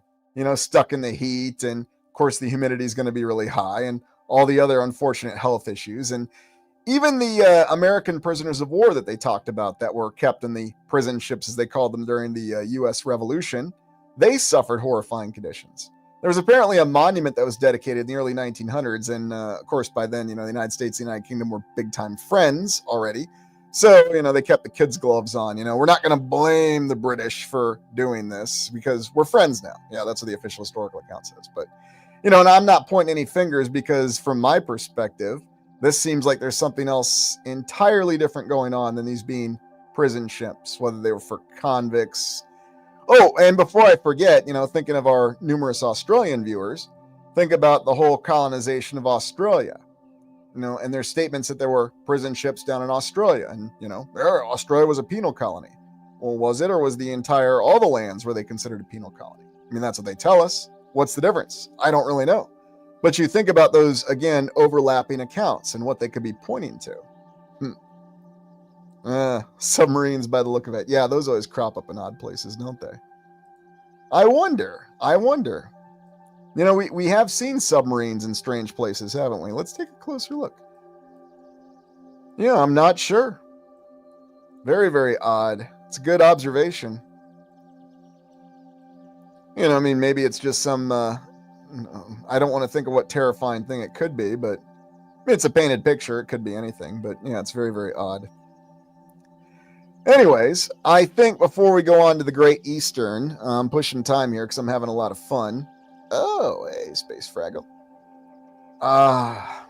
Thank you so much, and I appreciate that, and I appreciate all of you being here. And before we go on our first break, be sure you hit the like button before we get to the Great Eastern, or maybe I'll just plow on through. So I'll just take a quick break here to hit the like button, and we'll just keep going, because I'm just having a good time. And the Great Eastern is very interesting to talk about.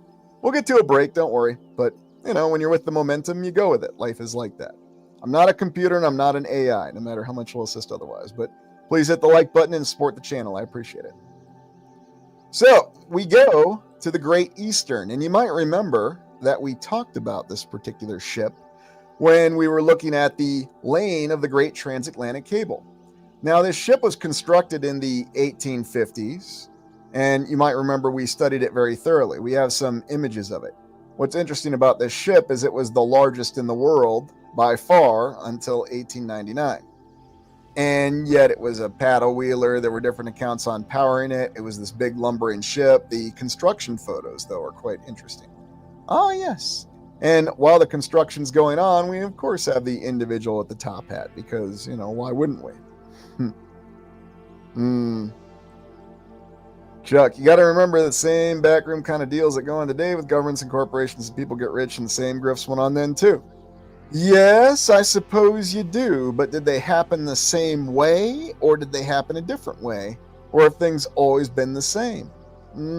I don't know. And, maybe we need to remove the whole term grift from the lexicon, because I always think of grift from Back to the Future, but that's just me. So make of it what you will. Ah, Kathy, yes, the Mad Hatter. Where would you be without that? Hey, Shake, yeah, boss man overseeing the job. That's right, personally. It looks like he's just having a good old time there.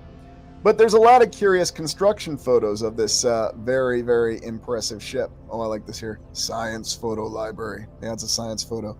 And what's exactly going on back here? I mean, are these oil derricks or towers or something? I mean, this is supposed to be the port where they constructed this, but... And as usual, we just have everybody kind of standing around and lollygagging, as they'd say in the military, so not really sure.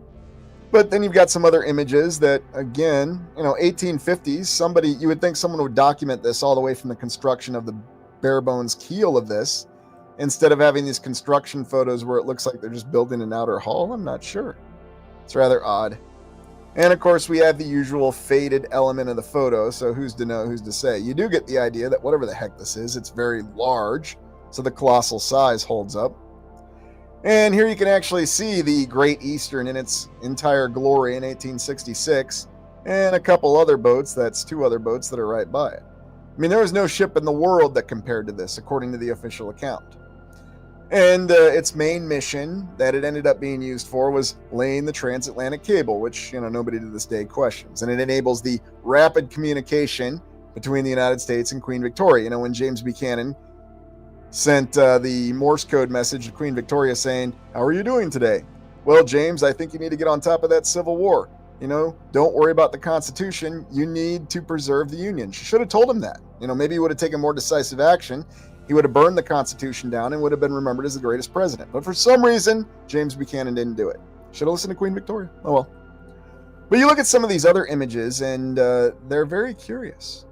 Very, very curious. And again, we've got the individuals with the cool hats that are just kind of standing around. I mean, is work going on here, or is everybody just posing for a picture?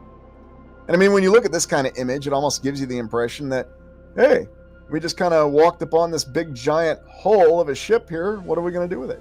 I'm not saying that's what happened. I'm merely saying it gives you that impression, doesn't it? Yeah, exactly, Sean. They tell us they dismantled it afterwards. You're absolutely right. So, oh yeah, I mean, just an incredible wheel, an incredible colossal size that we wouldn't see officially until later in the 1800s. So, do you remember the day or moment you woke up, had your aha moment, and started looking back over things with new eyes? Anything outside of hidden history that caught your attention?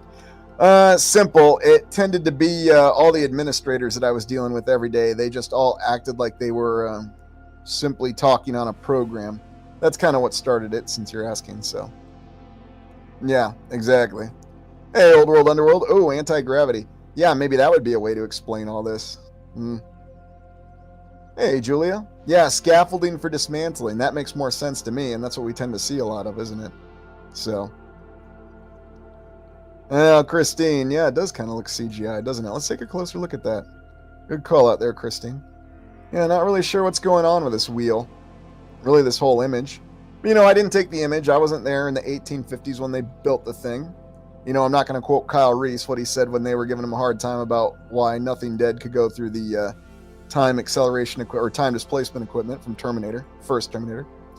This is the RMS Oceanic, and this was constructed 1898, 1899 time frame.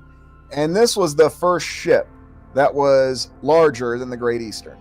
So the Great Eastern was the largest ship for about 4 or 5 decades, and then this finally supplanted it.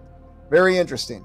And you might have heard of the line that the ship operated as part of, the White Star Line, which a certain ship called the Olympia operated as part of Titanic. So, And here we have this nice photo of the Oceanic being constructed. And oddly enough, while it's being constructed, we've got people up on the deck. Well, maybe they just took a timeout, or, those were the workers. I'm not sure.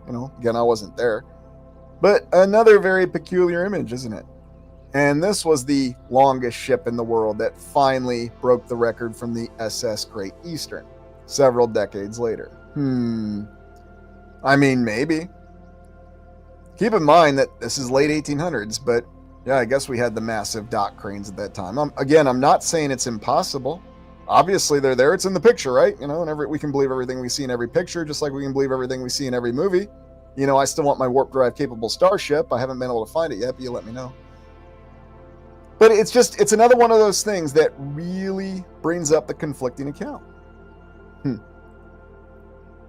Kind of looks like its twin that was the Titanic. Yeah, no doubt about it. So, Hey, Action News Network. Yeah, I mean, how do you move that thing? Well, it's simple. You flood the dry dock and then you float it into the water. That's what they'll tell you. But, who knows for sure. But anyway, these are cruise ships. And oddly enough, in the Oceanic Ship Dome, we've looked at this before, some very interesting and intricate work on it. Kind of the same things that we expect to see in some of the old world buildings that we looked at. James Watt, Duke Wellington, and Lord Nelson. So I guess they've been converted into some kind of angelic figures, or did they repaint this? I don't know. Again, I wasn't there. That seems almost disrespectful to have old Lord Horatio Nelson shown as a small angelic figure. I don't know. And especially Duke Wellington, Arthur Wellesley, given their reputation. I don't know. Very, very odd. I mean, again, what do these symbols have to do with Great Britain or the United Kingdom? I'm sure they've got something to do with them. Oddly enough, they look awfully... Oh, look, Great Britain. Why does it look like Lady Columbia up here? Am I just seeing things? Am I imagining things? Am I off basis to say that? Very, very odd. I mean, you look at the detail in this dome. This is a cruise ship, for crying out loud. What's this over here? Liverpool? Is this Lady Liverpool? Or is this Lady Germania? Why does she have the medical symbol here? I mean, all these little odd things in a painting.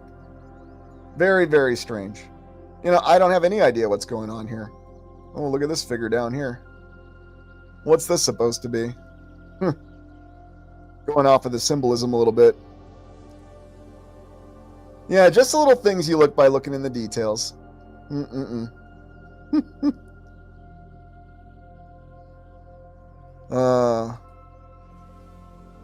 Yeah, maybe they know, maybe they don't know. Maybe they're told other things and they just think they know. Oh, that's a good one, Queen Peachy Keen. And Dr. Feelgood, no doubt about it. Yeah, just not sure what to make of any of it. Green Man, yeah, you're probably on to something there, Random Effects. Good to see you too, by the way, so. Oh, Lane, thanks for joining us. Yeah, Chemical General, maybe that's what it's all about. I mean, how far we've fallen. Why don't we have cruise ships like this now? I mean, just imagine a carnival cruise where you could sit and dine in this kind of opulence. I mean, here's the dining area right here. Here's an individual who's dining. I mean, it looks pretty nice to me. Look at these flipping windows. All these motifs here. I mean, how can you dine in style unless you have an impressive dome, right? But yeah, that's what they had on the RMS Oceanic. So I don't know. I don't know what to tell you. I don't know what to make of it. It's very peculiar. I mean, we got the date down here. Make of it what you will. 1699. No, that's not 1999. Oh, maybe it is for all we know. Anyway, so we go from cruise ships to cannons. Yes, we love to talk about our incredible cannons. And someone told me in comments on one of the Civil War videos from months ago, cannons all fired exploding shells. Well, these were the smoothbore cannons from the Civil War. And of course, you've got random U.S. Civil War officer who seems to have photo deterioration right on his nose. Very unfortunate. Something happened to the eye. But yeah, all those incredible cannons and interesting uniforms. What is going on with this individual? Why does his uniform look like it's about 10 sizes too large? Very odd.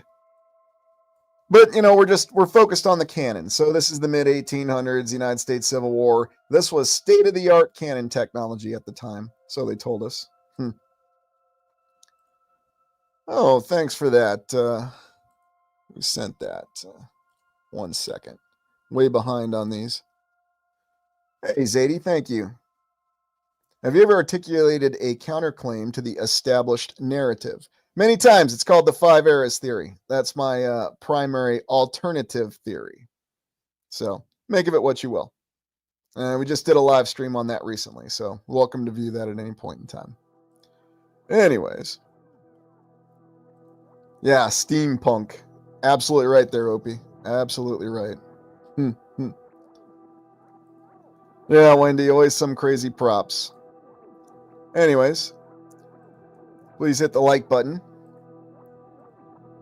And, this is your classic image here from the Civil War. Everyone just sort of standing around. We have this very well-developed cannon position here. Very heavy cannon.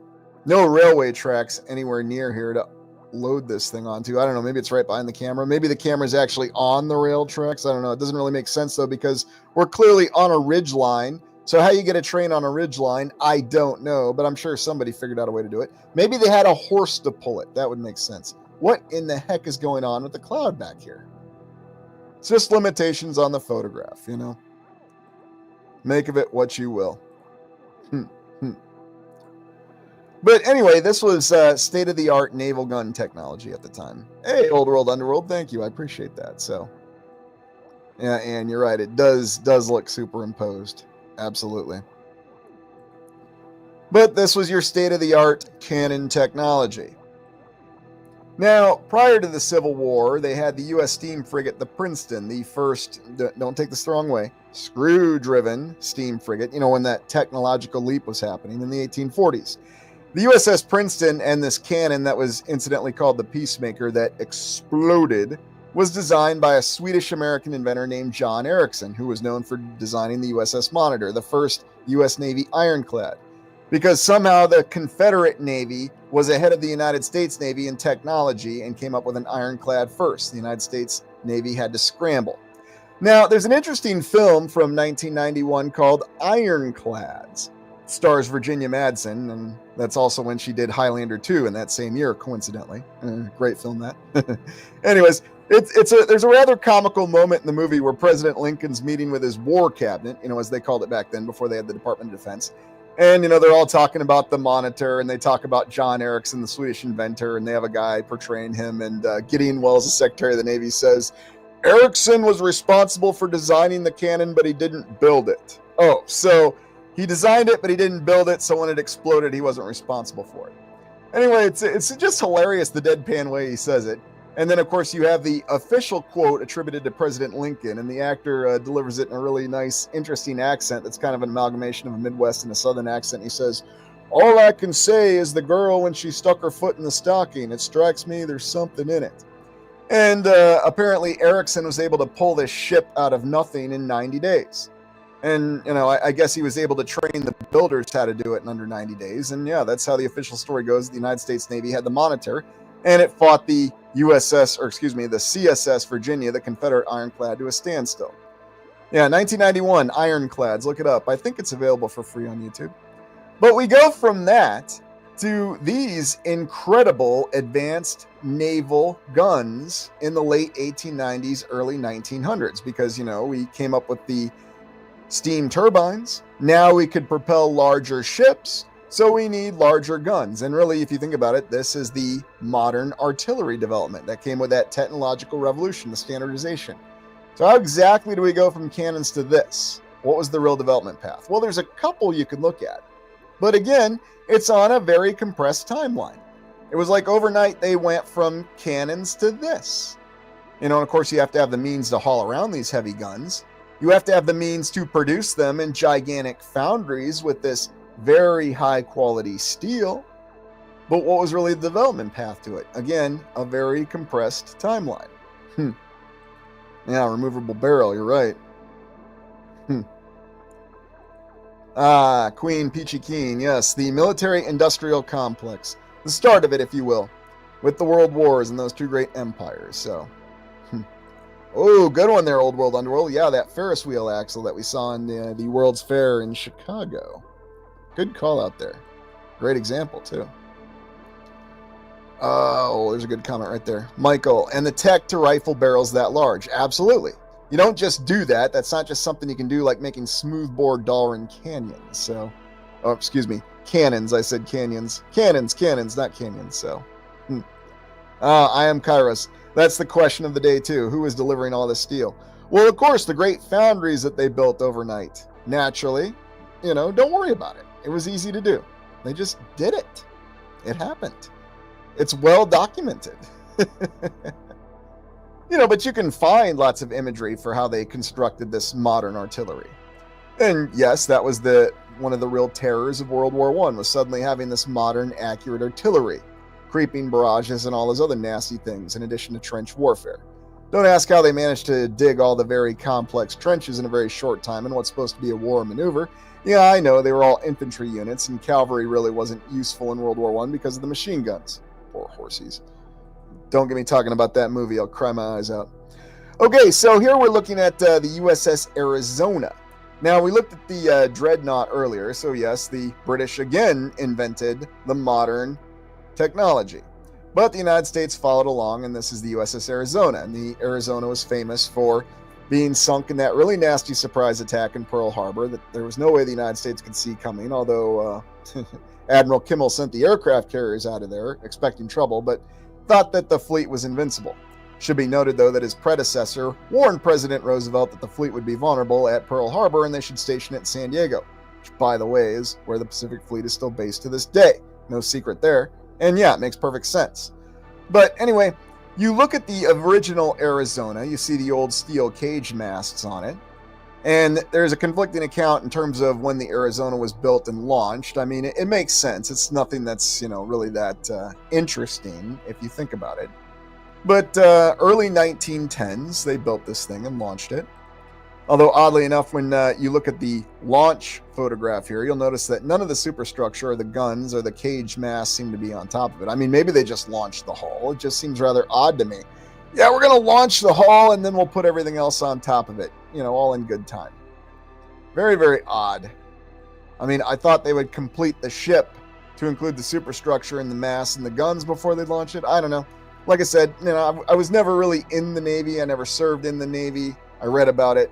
I'm not an expert. Maybe they launched a ship like this. It just doesn't make a lot of sense to me. What exactly is going on down here? That's really peculiar. I mean, this is the launching of the Arizona, dated 1915. Thoughts on this? Somebody help me out here. Oh, there you go, Old World Underworld. Maybe the hull was connected to a Zeppelin. Yeah, maybe. That's a good one. Good old Brooklyn Navy Yard. RB, go Navy. Yeah, no doubt about it. I just don't know. So you got one of these nice service cranes here. And, of course, and I can't resist showing more New York City imagery from the early 1900s, because it's always interesting. But you look at how much of a mix of modernization you have. Now, they say that the steel cage masts were not as advanced. They would blow over in every windstorm, but you think someone would have tested that and figured that out, and then they replaced them with the quote-unquote more modern tripod masts. Apparently, the other thought process was a shell would go right through this. But why would anybody even be aiming for the mast? You aim for the hull to sink the ship? I don't know. Don't ask me. I mean, that's what they said with the design philosophy. Ah, yes. Good old early 1900s New York City. Oh, look at that. Beautiful skyline. I can never get enough of it. We won't say anything about the bridge here. No need to. Of course, the very, very well built up dock facilities. But yes, that's the official count. Great ships just like that, dreadnoughts overnight. So they say. Now, let's look at something else. The United States Navy, to this day, is the primary surface navy that has aircraft carriers. That is the way that the United States military machine projects what is called expeditionary power. They have the ability to put air power anywhere. And don't tell me anything about drones, because drones aren't new. In fact, if you watch that 1980 movie Virus, you'll see that they launched a drone from a British submarine in 1980. Somebody knew about them. They didn't just develop them in the 21st century. Of course, if you play Metal Gear 2, you might think that. That's all right, I understand. But anyway, see how they went from the USS Langley, that was a converted Coiler, 1922. The Lexington class, which was converted from a battle cruiser. It really wasn't until you got to the early carriers, really the Yorktown class was the first purpose-built carrier. But then World War II came along, and this is where things get very peculiar. So in 1942, they had what was called the Essex class, what they called the first real fleet carrier. The United States Navy, or the United States, managed to build 24 of these in very short periods of time. And you can see that they could carry a lot of aircraft. And you might also recall that an Essex-class carrier participated in Operation High Jump, coincidentally. And then after World War II, they got rid of a bunch of equipment, but then they continued to develop the carriers until the modern fleet carriers seen to this day.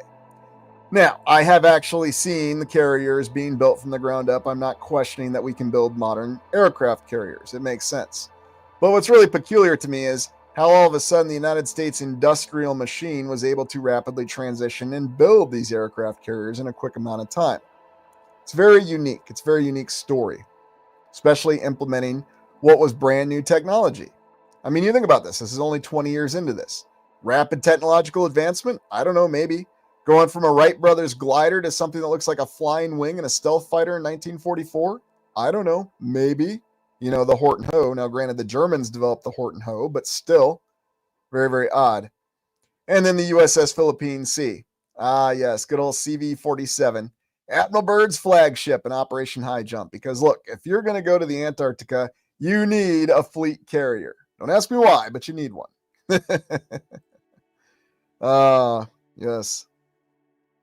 Oh, here we go. As of today, we have 2 icebreakers. Russia has 40. Well, that's okay, Queen Peachy Keen. Don't worry about that because we've got submarines. And they can just pop up through that ice in any place at any time. RB, we needed to build the docks and infrastructure to support building these also. Absolutely. We also needed to train all the people who were joining this mass industrialization effort. And yet somehow we managed to do it in a very quick amount of time. So it's all very odd. Atom Bomb, this place seems to be like Sim City with cheat codes. Great way to put it, Brother Adam. Great way to put it. It does seem like there's cheat codes. Give me the aircraft carrier cheat code. We need 24 of those now. Yeah, it reminds me of that old Super Nintendo game, Pacific Theater of Operations, PTO. Koei had some great games. I'm just going to say that. Okay, I'll stop dating myself. Yeah, I do. It's probably why it annoys people, but, you know, I always like the Yoda laugh, so make of it what you will. Jamie, any advanced tech we are shown has been refined and surpassed long before we were exposed to it. You are probably absolutely correct. In many ways.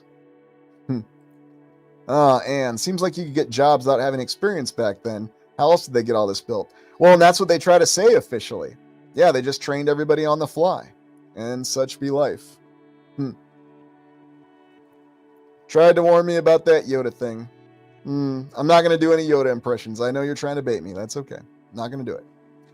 So anyway, that's it for great ships. But we have one more section to look at. And I'm just going to keep on going because I'm having a lot of fun. Construction and infrastructure. So let's take a look at construction and infrastructure. Now, this image, you will see. Yes. So this is how they tell us they constructed colossal architecture in the distant past. It was all done with backbreaking human and animal labor. And really, in this image, it looks like it's all human labor. And you might remember that infamous scene from the film Metropolis where they showed them constructing the Tower of Babel, or the Tower of Babel Part 2, with people just hauling these massive stones across the desert. Yes. So is that really how they built these things? Well, that's what they'll tell us. This is the history of construction. Now, we already talked about the incredible power plants, and just again giving you the idea of the size. This is the one from Ireland.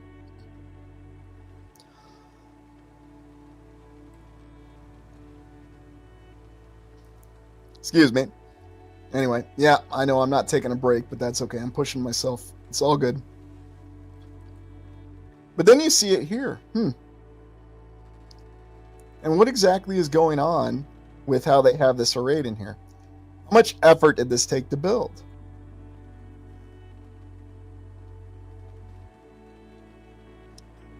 It's all very odd that they put it all together in a very short amount of time. But consider the construction that went into it. Now, official history says they had the capability to do it. Nobody's questioning that. But here in Sweden, we have another one of these interesting power plants. Now, again, you see very clear old world construction on it. It's a recurring theme. You have a lot of the building blocks behind it. Not sure what's going on with this rock back here. Could be natural rock, I don't know. But multiple old world buildings. This is in Sweden. And this is another perspective of it. And so again, you can see it's the mason stones that, of course, don't factor into the Industrial Revolution or the Technological Revolution. So obviously that includes not standardizing them, although, you can clearly see they're standardized. Why was it built to look old? It's rustication. Don't question that. Yes. Don't worry, we're going to get around to exploring Sweden and Norway. But then you have other images like this. And, attributed to the early 1900s. Imagine what it took to construct all this. So all the steel, all the ability to transport this, and we're talking about many varied locations that are well away from the railroads. Interestingly enough. But then, this looks like a giant hangar. But then you have other examples of large machinery in here. So, did they just find this? Did they just rebuild it? And what are your thoughts? Very strange. Reno, that's how they built their bikes. Yeah, you might be onto something there. So, Oh, yeah. And this is really where you see the evidence of the example of it, Old World, Underworld. I mean, in these kind of images. I mean, what's really going on? And there's no shortage of these images. You can find plenty of them all over the place. Internet machine. That looks like the Dr. Seuss thing. Yeah, it does, doesn't it? Ah, Sean. All found, yeah. And all in the same time frame, too. Like when we talked about the ascendancy of the airship in the official historical account, it matches when they started using this heavy machinery. So very, very interesting, isn't it? But, then you look at your generators, your steam turbines, or whatever other uses these incredibly large wheels had, and you'll get a multitude of uses behind them. But just ask these questions. If this is late 1890s, early 1900s, how exactly were these constructed? What metal is this? Is it just iron, or is this a form of steel, or is it something else? Why is it that a lot of the metal that was made in what's attributed to the 1800s still exists to this day? For example, I have door handles in my house that were apparently constructed in 1890, and they are bulletproof. They are hammer-proof. They cannot be destroyed. But, if you get a house built in 2012, you can pull the door right off if you're not careful, the door handle. Or the door, too, while you're at it, and, you can fall through your wall. So I'm not going to talk about containerized housing construction, but just making an observation. Maybe it's just because I happen to have the one house that has really nice, authentic door handles. I don't know. But then you see other images like this with this large-scale machinery. Now, granted, this will be attributed to later years when they could do this, and yet it gets really bizarre the more you look into it, such as images like this. Looking at these hydroelectric plants, yet it gives you the impression that this is a lot older. You can look at what this individual's wearing in this image. You can tell this is attributed to the early 1900s, although who knows? How old is this? Does this look like something that was just built? That they were just going to throw out there in Ireland for their hydroelectric plants? Or Sweden, or the United States, or where have you? Hippie, I went inside the Tower Bridge in London. The huge metal wheels, the hydraulics to lift that are incredible. Yeah, exactly. Great example there. I have to explore the Tower Bridge. I've only looked at London Bridge. Thanks for mentioning that, Hippie Shake. I appreciate that. So, yeah, you said it, Chassis. It definitely looks used. Looks quite used, doesn't it? Well, something happened there, Julia. Something happened. And we still see it to this day. You can find many examples, so. Jason, what about the Soviet Union and their industrial age? We're getting to that, Jason. Just hold on. I got an example. Hey, Calvin looking for obs. Good to see you. The precision of the rivet pattern. Yeah. The rivet patterning is very amazing. You know, and I was laughing about that when they talked about John Ericsson building the monitor. Did he go out and build it himself with his bare hands? So here we're in Ireland looking at the construction photos of the power station. Yeah, got your little steam digger here that's just digging right through the rock, apparently, I guess. And this other very convincing photo that just shows them laying out the dam. Yeah, I don't know if I'm really actually seeing any construction, but, you know, there's hints of construction, maybe, I guess. You know, make of it what you will, as I'm fond of saying. And again, other construction images that seem to raise more questions than they answer. Now, this is 1920s, Free State of Ireland, building their own hydroelectric plants, because everybody was doing it. But yes, very peculiar, and you know, you'll see these generators that we looked at earlier, and you remember how large they are. Yeah, you know, I guess, you know, if you had an airship that could lift something like that, that might make sense, but, you know, we're told they didn't. Airships couldn't do that. They didn't have that capability. That's what the official history says. I wanted to show this grid pattern of Washington, D.C., because this is attributed to the very early days of Washington, D.C. And yet, oddly enough, this is the same grid pattern. Now, I'm just taking Washington, D.C. as an example. You can take really any city. Paris is another great example, but you can find it in every city. The original grid patterns. Think about what's actually built on the foundation level. Think about when the sewers were constructed. Think about when the subsurface, everything below the ground, was constructed. And then think about everything that's built on top of it.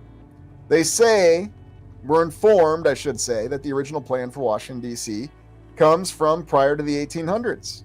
It's still the plan that's abided by to this day. You know, they even had the street grades planned out. But it still goes by this to this day. You know what this is. But it's very, very odd. How were they able to plan this out in 1790 to 1800 and still have this make sense in a modern application? Well, you could argue that's why we have traffic jams in Washington, D.C., and you need to take the rail transport. Yes, the Pennypack Creek Bridge, built circa 1697. This is in Pennsylvania. And this is what she looks like right here. Yes. Well, actually, I should say this is in Philadelphia. Philadelphia. Be very specific about it. So this is a bridge that was built in the United States in 1697 that is still standing, still in operation to this day. Let me do my math here. This baby is over 300 years old. What a bridge. 300 years old. And a highway goes over it. And you can still drive over it to this day. Now, why am I highlighting this? I want you to think about this. No matter where you live, anywhere in the land, think about how much infrastructure, bridges, roads, dams, power generation, how much of it was actually built prior to 1920. I mean, this is the most extreme example here. We're talking late 1600s in the United States, no less. They built this mighty bridge that still stands to this day. But just think about this. How much old infrastructure do we rely on as a civilization? Does it make any sense? This bridge was built long before the United States was even a thought. This bridge was built before the French-Indian War happened, for crying out loud, in the United States. Oh yeah, there you go. The natives must have helped. Well, their explanation is there, right? They showed them how to build a bridge. This is how you build a bridge that lasts, right? Oh, goodness. Yeah, no doubt. There you go, my bailiwick zone. Definitely one that's on tab for an on-site exploration. Definitely going to need the expert opinion of a civil engineer, too. But just imagine that, being able to build something from that time frame. And it still lasts to this day. Can you imagine us building anything now that'll be around in 300 years? Yeah, I don't know what's our real story. I mean, is that a sewer? Is that an outlet? I'm not sure. Pretty amazing, though. 1697. I mean, for crying out loud, that's the same century that the 30 Years' War happened. Just blows my mind. Now we're looking at the Mississippi River Power Plant in Keokuk, Iowa. Another great construction photo. You know that because they wrote it with a Sharpie, apparently a Sharpie that worked up here in the top. Maybe Peter Weller wrote it, with a Sharpie that worked. I'm serious. If Peter Weller has a Sharpie that doesn't work, he gets upset. You don't want to see Peter Weller upset. Yes, I'm talking about that Peter Weller. Oh, by the way, did you know Peter Weller was also from Wisconsin, just like Willem Dafoe? Stevens Point, Wisconsin. Like I said, I'm not going to talk about Peter Weller. He can be a little unpredictable if you get him mad. Great guy, great actor, don't take me wrong. What the heck does that say down there? Very, very odd. So they're building this incredible dam, and we've explored this before. Miracles on the Frontier, that exploration, if you want to go back and look at that. I've got actual footage of this incredible dam that they built in Keokuk, Iowa, a city that today has less than 10,000 people, a city that never had 14,000 people in it. But it was one of those principles of if you build it, they will come. 1910, early 1910s, that's when they built this incredible dam and power plant. Yes, and from that we go to this amazing hydraulic forge press in Krupp, Germany, or I'm sorry, it's from the Krupp company in Germany in the 1920s. Yes, look at this baby. Kind of hard to imagine that this is real, isn't it? I mean, every time I see this image, I question it. What do you think?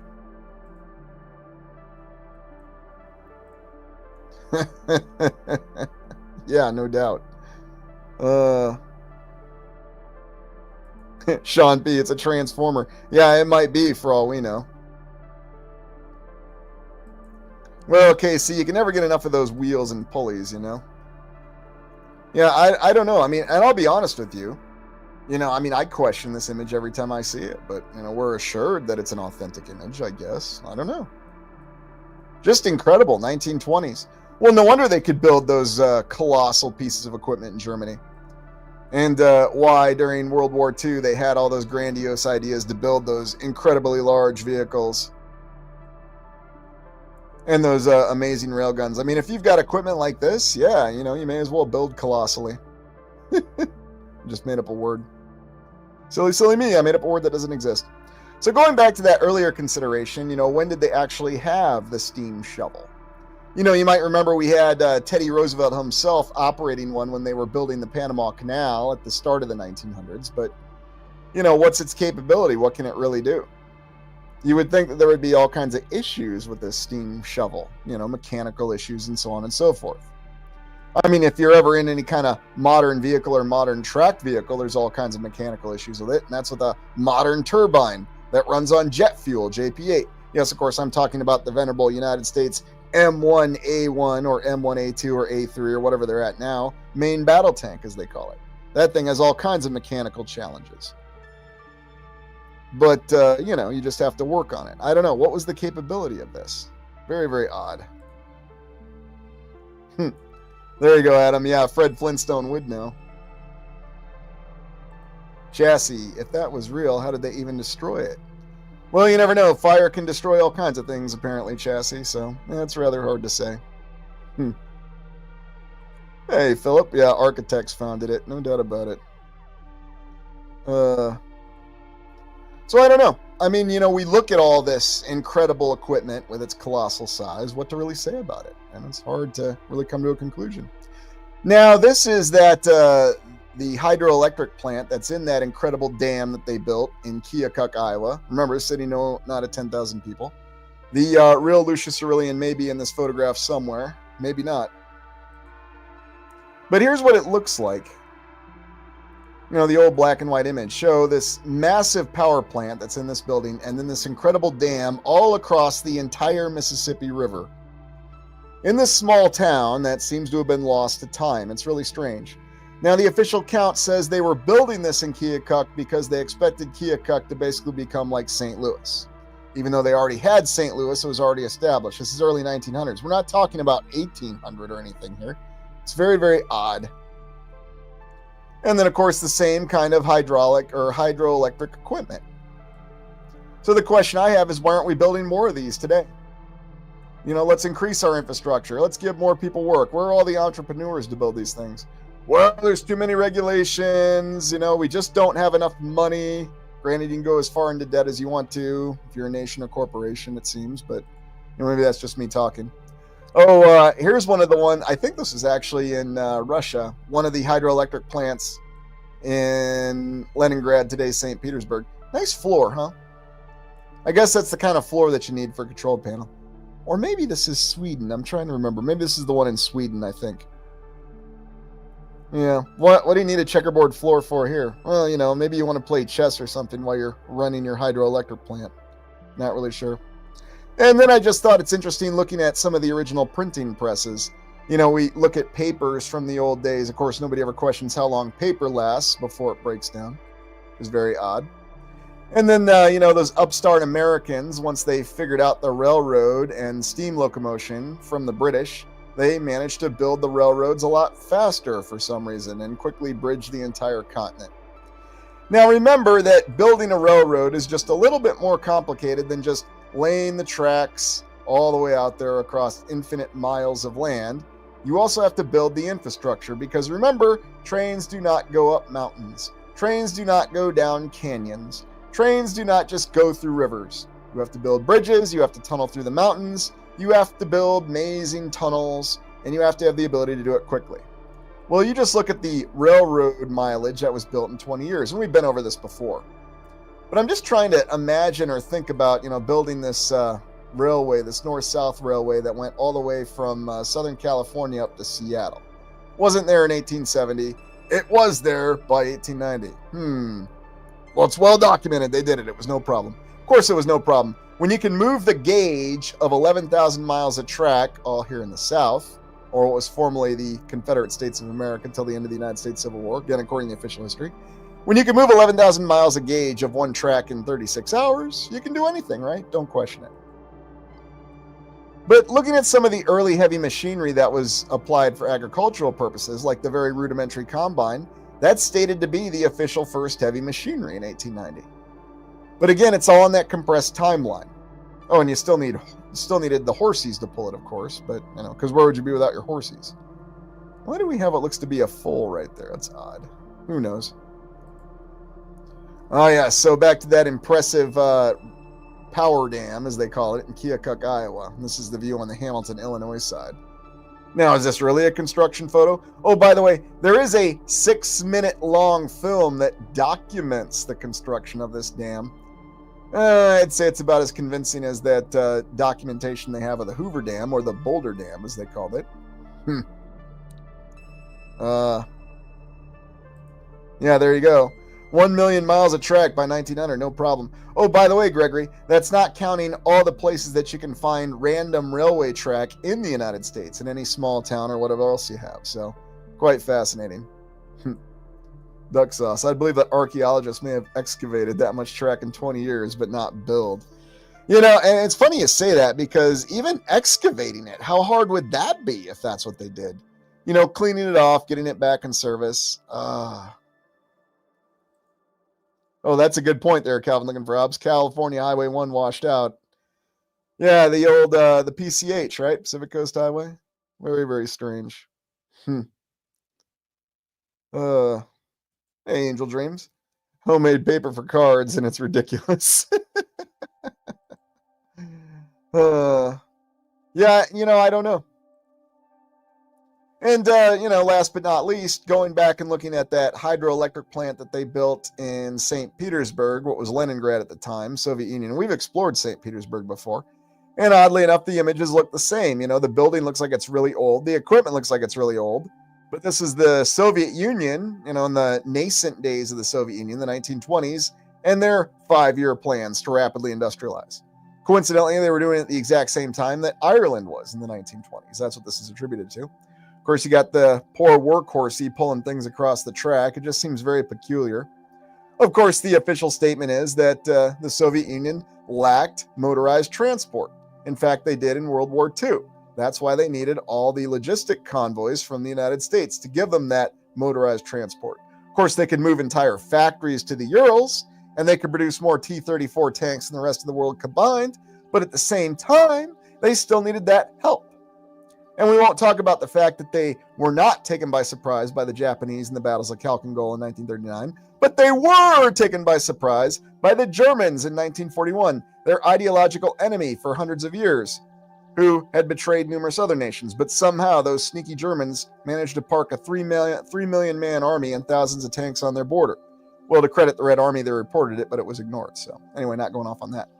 But back to St. Petersburg. Yeah, oddly enough, it looks very similar to that main building that you have in Keokuk, Iowa. But this is attributed to the Soviet Union at the time. Why does it look so dirty and so old? It's just built. Well, if you're one of those Americans, you'll say, it's because in the Soviet Union, everything was built to be old and dirty. Yet, oddly enough, when you look closely at it, you'll see that it has the same signs of architecture.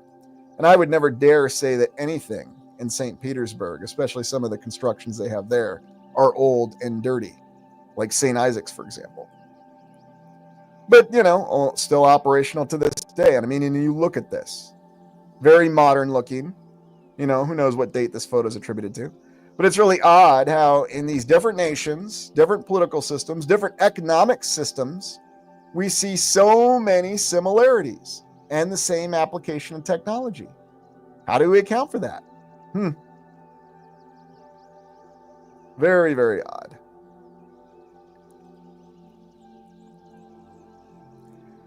Yeah, you're right, Christine. Irish, Chinese, yeah, that's what the official account says. Maybe true. Maybe you had Tom Cruise going around there like in, what was that film, Far and Away, in Oklahoma.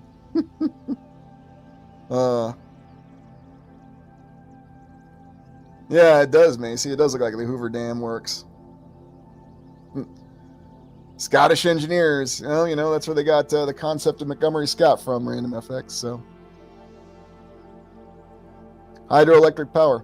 And that's just the question I have. Why aren't we still using hydroelectric to this day?